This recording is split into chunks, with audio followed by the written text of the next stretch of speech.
Alright, welcome to this final video, final commentary on the reading of Miller. Didn't get around to it in class, so catching up one more time. As we've seen in our discussions about immigration, there is a couple of disagreements that are going on. One disagreement is about just generally the conclusion whether countries have a right to keep out immigrants if they want to. But another underlying disagreement, the point that really causes the disagreement about the conclusions, is one about what kind of arguments are sufficient to establish the conclusion that countries can keep out immigrants, yes or no. Miller takes a particular approach to this, an interesting approach, because he's more skeptical about what really needs to be demonstrated. Humer, Cairns, and Ullman and Wellman all seem to agree what really is needed to show that countries can keep people out. There is some type of presumption in favor of open migration, and the burden of proof is on the person who wants to close the borders to show that countries have a right to do so. Miller thinks that's actually a mistake. We shouldn't tilt the debate that way. He thinks there's much less of a burden of proof on the people who want to keep immigrants out. And he has a couple of arguments for why, given that burden of proof, what might be good enough reasons for keeping them out. All right. So he has a couple of arguments that he offers.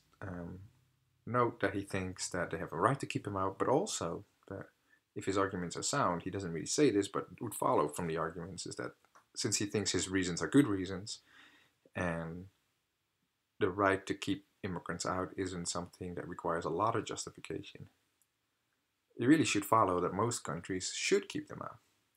The arguments, the reasons he gives, he thinks, and he says these are only a few of the possible reasons. He thinks it's not just that it's okay, permissible, you have the right to keep them out. That's what Ullman and Wellman think. Miller really is committed to the view that it's better when we keep immigrants out, or at least when a number of countries keep immigrants out. So the questions that we're going to be looking at is what are the valid reasons he thinks for keeping them out, and how does he avoid the objections.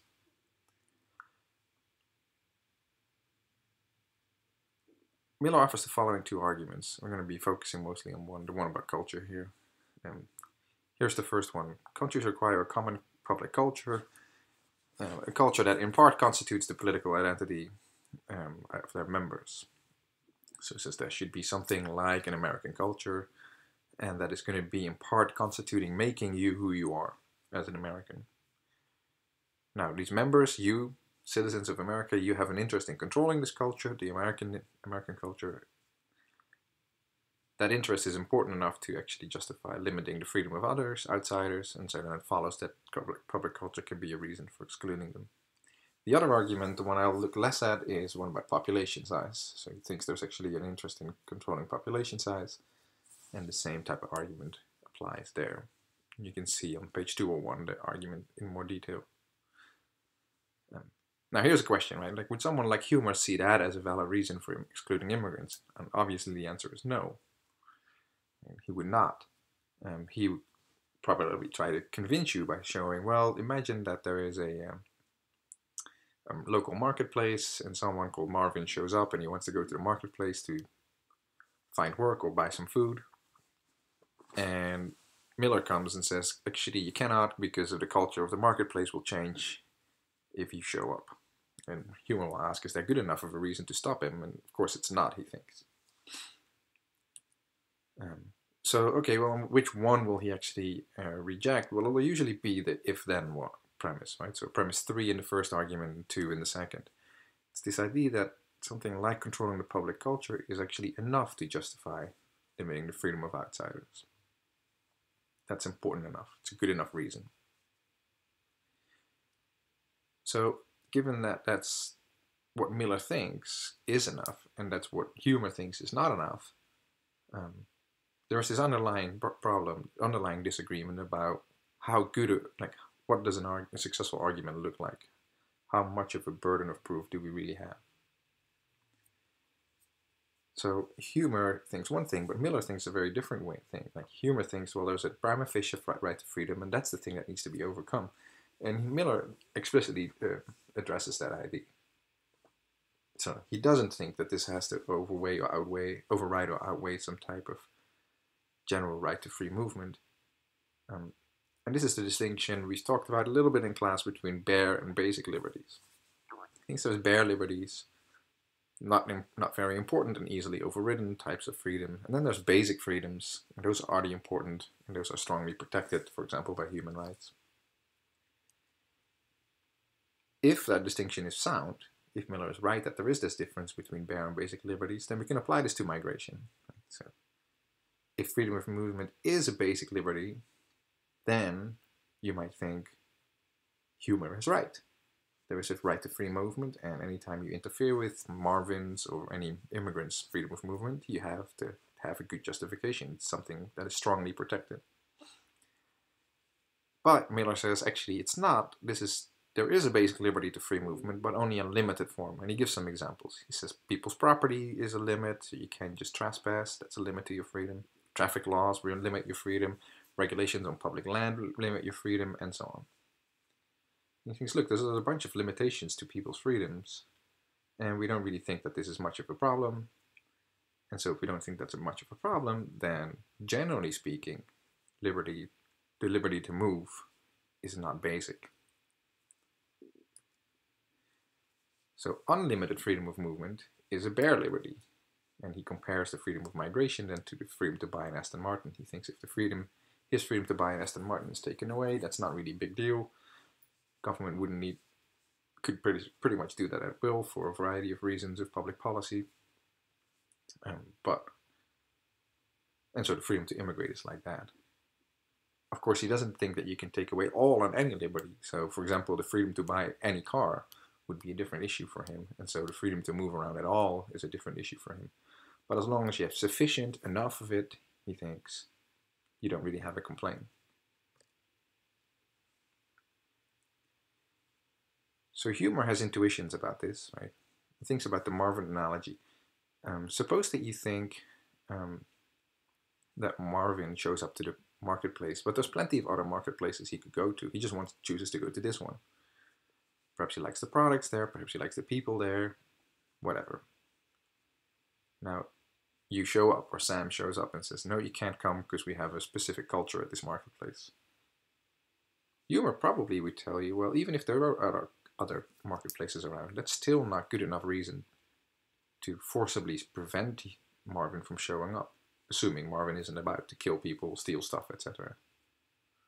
And Miller seems to be quite different about this. Feels quite different about this. And at some point, that's just an intuitive question, right? Like Miller has some arguments about interests and the interests that serve. Humer could come back at you, although he doesn't want to. We know he prefers intuitions over those type of foundational arguments. But he might say, well, you have an interest in other people not deciding for you which market you get to go to or which car you get to buy and so on. So anyway, if we want to figure out who is right about this, there's a couple of questions here do we have to ask ourselves. One is, do you agree about the intuitions about the Aston Martin case and the Marvin case? Now, both auditors assert, they don't give any argument or defense, they haven't done a poll or anything, right? They assert what the intuition is that you will have. Humer says, we share the intuition that it's wrong to prevent Marvin from going to the marketplace. Miller says, we share the intuition that it's not wrong for the government to take away the Aston Martin. We've seen that there is a tension between these two intuitions, right? So we have to ask, do we agree with their assertions? Maybe you think, well, actually, Humer, you say that, but Miller is right. Or maybe you think, Miller, actually, I do think there's a problem with the government taking away my right to just buy a sports car. They better have a damn good reason, or that's going to be wrong. So them saying that that's the right intuition doesn't make it the right intuition. You have to ask yourself. All right, well, let's say that you agree, right? So I've said that there seems to be a tension between, because Humer's intuition points in the direction of a robust right to free movement, and Miller's points in the opposite direction. Maybe that's a mistake, right? I'm saying that, and it seems reasonable to me. I've tried to give an explanation for it, but it might not be true. So you have to check that. Maybe they are actually conflicting. So then we have to choose. Right? If we think that both intuitions are real and they are genuinely conflicting, then we face a problem. We can't hold both if there is a tension. They contradict each other. So then we have to ask, well, which one is more reliable? How can we decide between intuitions if they really are conflicting? And here are some possible questions. I'm just giving, this is a methodological issue, right? There might be all sorts of reasons why we might debunk one. Right? Maybe one is more affected by propaganda. Maybe you believe that there is a large-scale propaganda in favor of letting immigrants come in, or maybe you think that the government has a real interest in telling its citizens that whatever it does, it has a right to do. Humer actually has a book in which he thinks that's true. He thinks the type of intuitions Miller is appealing to are suspicious because the government is trying to tell you as a citizen that it has the right to do these things and it has an interest in you believing that. And so he thinks, actually we can discount that. Is one or the other more ideologically biased? Well, maybe Humer is appealing to a type of freedom that is ideologically in some people's interest. And so, if you hold that ideology, then maybe you should be a little suspicious about your intuitions. Maybe one is more complex than the other, or one is a little more straightforward than the other. Maybe one is more personal, the other is more abstract. Maybe one is more directly applicable, the other is more remote, takes more steps to get to in case of immigration. Maybe we can offer an alternative explanation. So, for example, it's very intuitive that an intelligent designer created the world, because look around you, look at just how neatly nature fits together and so on. But we have a debunking explanation, an alternative explanation that shows why that intuition is wrong. It's evolutionary theory. So maybe there's something similar going on here, that we can have one intuition, but we have a deeper psychological explanation that shows you why you might think that, but actually you're mistaken. And then finally, we might ask, well, does one of the other intuitions actually lead to an unacceptable implication? So does it have other conclusions that are supported by it that we cannot accept? So here's one objection to Miller's theory, or Miller's argument. And this is a version of that. Well, I've said G here, that's actually from the previous. Anyway, it doesn't. Of an unacceptable implication. Ignore the G thing. Just another unacceptable implication that Miller's intuition leads to. Imagine this. Suppose the US government begins to regulate people's freedom of movement in Mexico like it does in the US. Is this wrong, or at least prima facie wrong in the way that Humer thinks? And if so, like if you think the answer is yes to that, then doesn't that show that Miller's idea of freedom of movement as being a bare liberty is actually mistaken? Because if that's wrong, then it seems that there might be at least a prima facie right that the Mexicans have against the US government, that it doesn't regulate its freedom. Of course, if the Mexicans have a right against the US government that it doesn't regulate its freedom, then what is the US government doing by keeping them out at the border that is regulating their freedom of movement? Of course, you might think that the Mexican government has a right to do so, but we're not asking about the Mexican government isn't trying to keep the Mexicans out of the United States. It's the United States government. So here's a possible reply, right? Maybe Miller would say, actually, no. The answer is no. It wouldn't be wrong. So it wouldn't be wrong, but that's because the Mexican government is supposed to. Sorry, it would be wrong, but it doesn't show that Miller's idea about a bare liberty is wrong. What it does show is that the Mexican government is at fault. The Mexican government is supposed to guarantee Mexicans' freedom of movement against outside governments like the American government. And that's what's falling apart here. So, in principle, the liberty is bare, but the Mexican government tells the Mexicans, hey, we're going to protect your freedom against outside foreign governments, and it's not doing that when the US is interfering. So, in principle, there's nothing wrong with this, except for the fact that the US is interfering with Mexico. So that could be a reply that Miller could give against this objection. Still keeping on to the idea that freedom of movement is a bare liberty, but also accepting that it would be wrong for the US to regulate people's freedom of movement in a place like Mexico. However, this reply by Miller that I'm imagining now, that won't work. Remember this, right? The basic guarantee is only to sufficient freedom. So the basic liberty that Miller wants to protect is only sufficient freedom. But we're assuming, right, that the US was regulating only bare freedoms. So what the Mexican government is guaranteeing to the Mexican people is a basic liberty. But that's not what the US government is regulating away. So it's not clear what the objection would be on the part of the Mexican government if we accept what Miller is saying. Or maybe it's something different, right? Maybe you think, well, it's Mexican sovereignty or something that's in there, or self-determination that's in play. That would be a slight change for Miller, but let's assume that that reply works.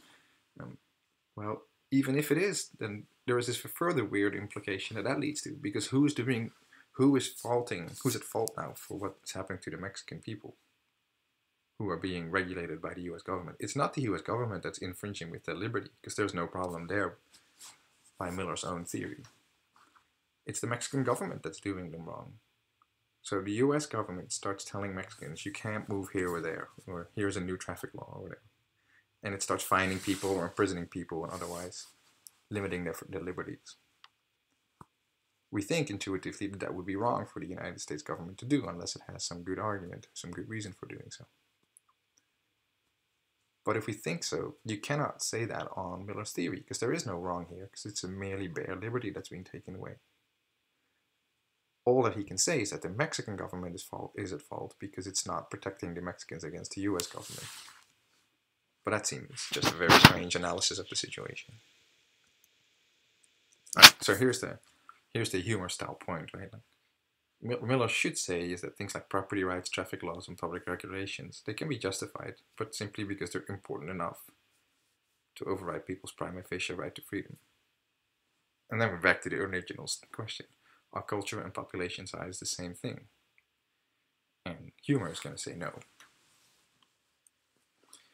Alright, that's a quick overview of what's at stake and what's the disagreement between humor and Miller. I hope you found this helpful.